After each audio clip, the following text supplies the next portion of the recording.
Hello, and welcome to CLEA'S World. I am Clea, and today I would like to share with you information I've received from the 25th dimension in my last qhht hypnosis session with Carolyn, who is my hypnotist.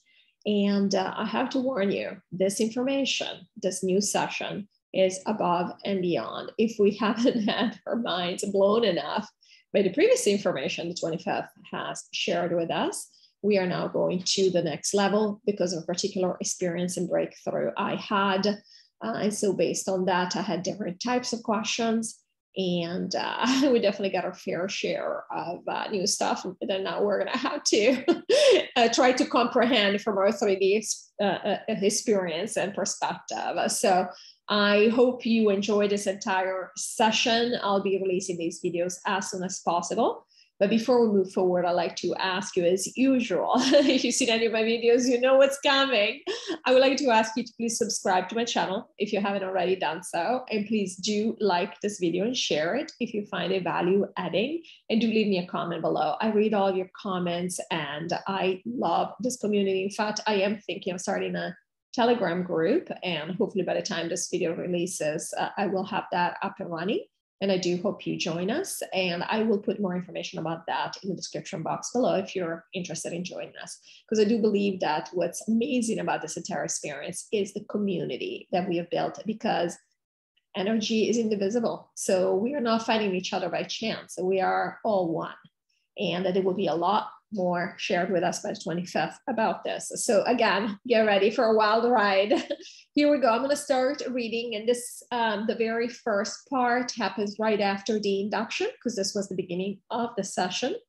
So basically, Carolyn is going to be asking me, after bringing me under, she's going to be asking me for what's the first thing that I see, because normally the 25th makes it a point to show me the most relevant thing that they want to show me at that point, without us actually asking questions to steer it, in a certain direction that we're interested in. So when I refer to Carolyn, obviously I'm talking about the hypnotist, when I'm referring to me, then of course the answers are coming from the 25th dimension. All right, let's go. Carolyn, I want you to tell me the very first thing that you see, or the very first impressions that you have as you come down to the surface. And the reason she says is you come down because she has in her induction, she has imagery where I'm floating. And so as I come down, basically we stop at the place that's more relevant to what the 25th wants to tell us, me. So I'm at a beach by the ocean. I'm in the water, but just in the beginning of the water, near probably like a couple of feet into the water. But there is a wall of water in front of me, almost like a tsunami. And I'm telling it what to do, like I asked it to come up. And the reason they're showing me this is because they're showing me that we're going to be changing our reality however we want. Basically, we control everything. So they're showing me what we're capable of doing, how we just change the way that what we consider our planet looks. And I want to say here, if you remember the very initial scene they shared with us in the last session that I had with Lorraine, the first image that they showed me was a very flat body of water, of the sea, basically the ocean. And it was extremely flat, perfectly flat, like bath water. And the reason they told us that is because the energy is now settled. We're done. We're literally just hanging around, enjoying the 3D for one last time before we move on. All the work has been done. So the energy, basically, there were no more waves, no more stormy waters. And this video I'm making, it's April 25th, and it will probably release sometimes in May at this point. And that happened, I want to say, was the beginning of April. So it makes sense to have this follow-up imagery where basically, again, I'm in front of this very flat body of water, but there is this wall of water in front of me, several stories high, and it's just standing. It's not moving. And I'm in front of it in my normal size, and I'm like looking at it, and basically it's waiting for me to tell it what to do. It's like it's just standing at attention. It was incredible, this image. All right, so Carolyn, So you actually ask the wave to come to you, me. Yes, it's not even a wave. It's just like there's water there. It's a wall of water is what it is. It's just like there's water there, and I'm willing it to go up like several stories high, and it's just standing there waiting for me to do stuff with it. We control everything. We control the entire ocean. Carolyn. And so this is just one of the things that we'll be able to do on New Earth. Me. Yeah. On New Earth, we're just going to decide, what do we want? Do we want the ocean here? Do we want the forest there? Gaia, of course, she's going to want to do stuff on her own.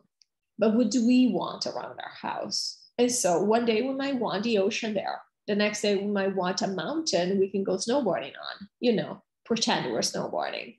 We can have that in our own houses. Each room can be enough space for a chain of mountains, because space will be, even though our houses don't look that big from the outside, they will look like, I don't know, 1,000 square feet, and they're round. And we've spoken about this a while ago in my first hypnosis session. They showed us the houses on New Earth, and they're like these bubbles, these half circles, but they're not perfectly round because the top is a little bit squashed, and they're kind of see-through. And they didn't look gigantic. They didn't look tiny either. They're not like tiny homes, but they didn't look gigantic. So it makes sense. They would be about 1,000 square feet probably, and they were round. So, okay, so they would look like, I don't know, 1,000 square feet round. Inside, they are immense.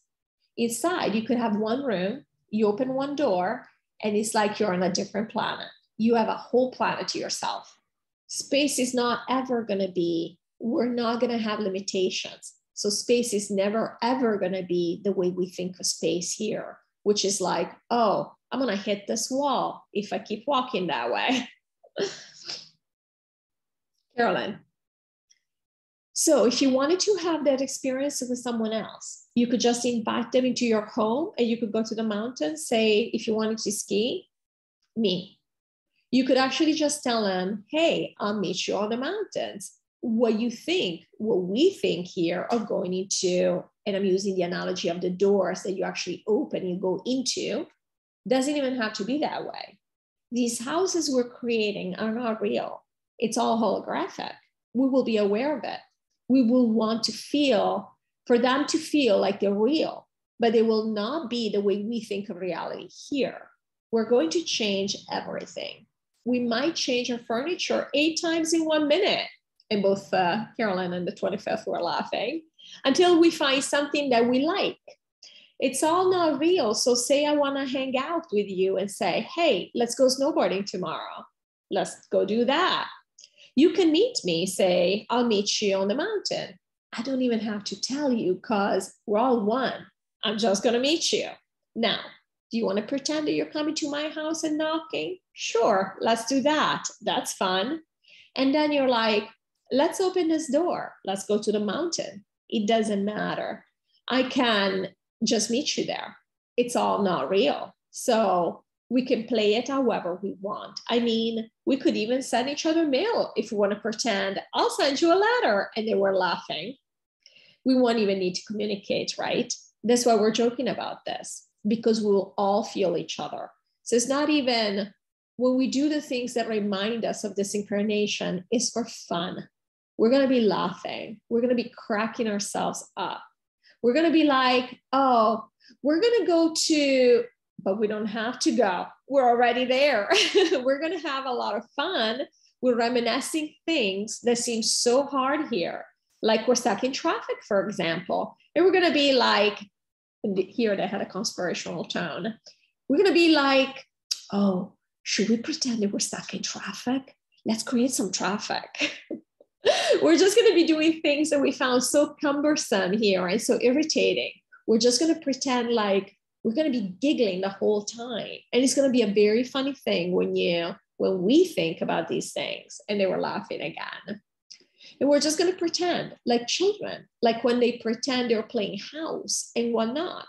We're going to be doing that because we know it's not real.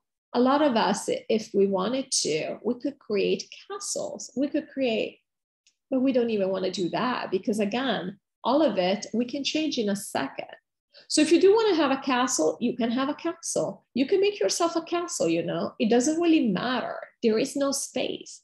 You're not taking any space either. We're creating our own space. It's just a plane of pretension. I was going to say it's a plane of existence, but it's not even a plane of existence. It's a pretended plane of existence. So it's a plane of pretension. I like that. And we're laughing. And I thought it was pretty brilliant and poetic. I love it. It's a plane of pretension. Anyway, Carolyn. So we can just have multiple layers of pretend. Me. You could pretend that you're living inside a cake if you want to. And they were laughing here. It doesn't matter. There are no rules. So you want to pretend that it's not even a place. It's a thing that you're inside of. You know how we have movies about people shrinking and being able to, you can pretend that all of a sudden and say, everything is giant. I want to see how it feels to be so small.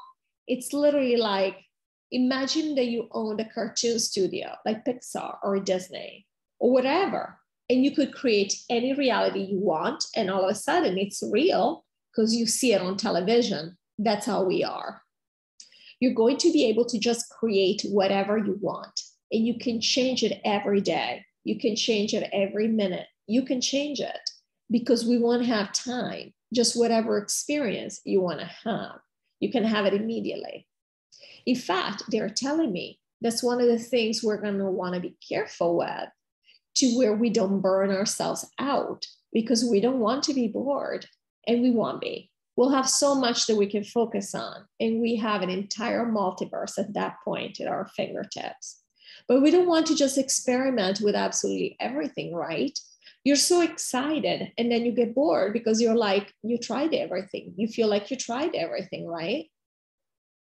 Carolyn, right, you can have creation fatigue. I mean, really? Me, exactly. So it's okay to slow things down to where you're like, you know what? I know that I could have a mountain here and the ocean tomorrow and go for both. But you know what? Maybe I'm going to go snowboarding for a week to slow things out a little bit. I don't have to experience everything today, because you do want to leave some stuff to surprise you. But there is no limit to our imagination. So now we're just thinking in terms of what we have available here on Earth. But imagine there are like millions of other planets, and they all have different realities. So you could try a different reality anytime you're bored. So, you know, you can project yourself there. You could even walk around. You can pretend that you're there. And so we're never going to get bored. And again, the main thing we're really eager to play with is our energy. So imagine how long it's going to keep you occupied, just figuring out, oh, I can float. Oh, I can fly. And now these are just powers we want to try because that's what we think about here on Earth. But the truth is, you really don't even need to physically move your body. We have no body. We're energy. So that's why really, when we are actually traveling, when we are actually trying to get from point A to point B, we're just going to project there, which is a second. It's even faster than Star Trek, you know, the teleporting. It's much faster than that. So when we say, oh, some of us are going to want to feel what it feels like to be flying, you're really pretending to be flying. And yes, you're going to feel it. You're going to be flying. But you know that you're playing the game because even flying is limiting. Why should I be up there? If I'm trying to get up to a place, I can just be there. I don't even have to think of being there. I can just be there. Even superheroes, so stuff that we consider being superhero stuff, is limited. We don't have limits. Carolyn. Claire has some questions about New Earth. May we ask those? Me, sure. Carolyn, on New Earth, we will maintain our names and last names from old Earth for sentimental reasons and as reference for others? Me. So yes and no, in the sense that we will know them, we'll remember them, and we will refer to them jokingly and say, oh my gosh, Claire used to do this and that kind of thing.